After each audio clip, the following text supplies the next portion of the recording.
എല്ലാവർക്കും വിനീത പ്രണാമങ്ങൾ, സ്നേഹോഷ്മളമായ സ്വാഗതം.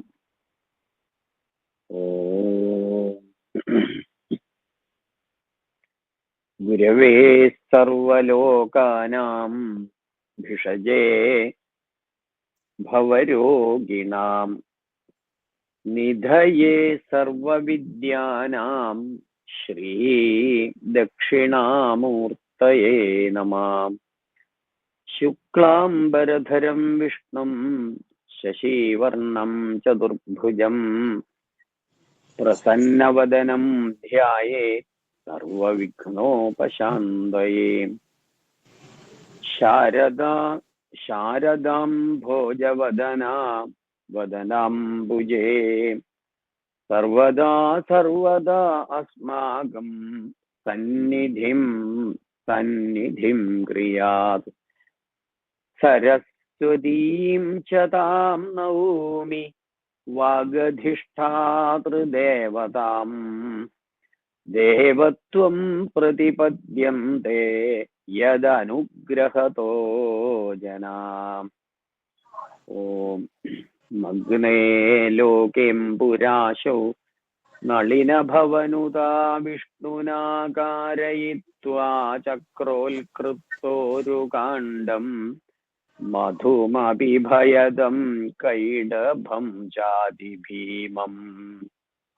പത്മോൽപത്തേ പ്രഭൂതം ഭയമഭിരിബുധോ യാഹരൽ സാനുകമ്പാ സാസ്മാകം വൈരിവർഗം ശമയതു തരസാ ഭദ്രദാ ഭദ്രകാളീ. സർവമംഗളമംഗല്യേ ശിവേ സർവാർത്ഥസാധികേ ശരണ്യേ ത്രയംബകേ ദേവി നാരായണീ നമോസ്തുതേ. സ്ഥൂലരൂപ വർണ്ണനയില് തലമുടി, കിരീടം, നെറ്റി,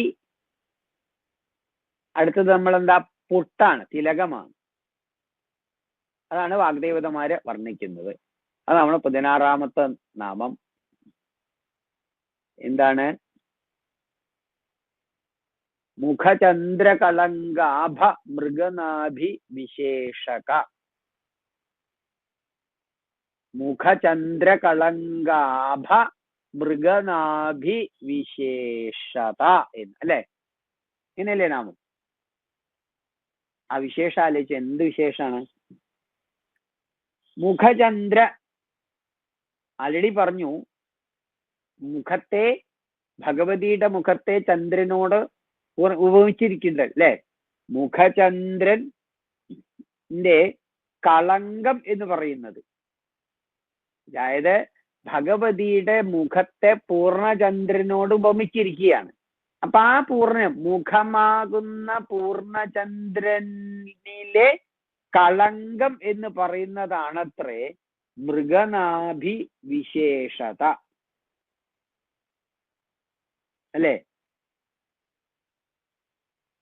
മൃഗനാഭി എന്ന് പറഞ്ഞാൽ കസ്തൂരിയാണ്.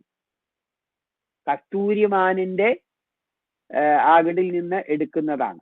വളരെ എന്താ പറയാ, തുറ സൗരഭ്യമേറിയതാണ്. അപ്പൊ ആ കുറിക്കൂട്ട് നെറ്റിയിലുണ്ട്. അങ്ങനത്തെ പൊട്ടൊക്കെ വെക്കാന്ന് പറഞ്ഞാൽ തന്നെ എന്തൊരു ഭാഗ്യം ആലോചിച്ചു, എത്ര സൗരഭ്യമാവുന്നു. അത് കളങ്കമാണെന്ന് പറഞ്ഞാലോ.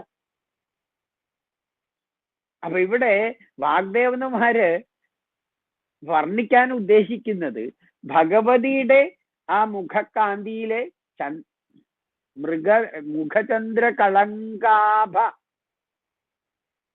ആ കളങ്കം എന്ന് പറയുന്നത് ഇതാണ്, മൃഗനാഭിയാണ്. അപ്പൊ ഇവിടെ മുഖത്തെ പൂർണ്ണചന്ദ്രനോട് ഉപമിക്കാന്ന് പറഞ്ഞാൽ എന്താ, 16 കലകളോടെ ശോഭിക്കുന്ന, വേണമെങ്കിൽ പറയാം ശരത്കാല പൂർണേന്ദുവിന്റെ മുഖമാണ്.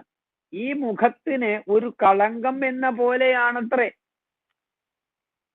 ആ മുഖത്തിനൊരു കളങ്കം പോലെയാണ് ആ സൗരഭ്യമേറിയ ആ കസ്തൂരിമാനിൽ നിന്നും ലഭിക്കുന്ന കസ്തൂരിക്കൂട്ടിനാലുള്ള പൊട്ട് എന്നാണ് പറയുന്നത്.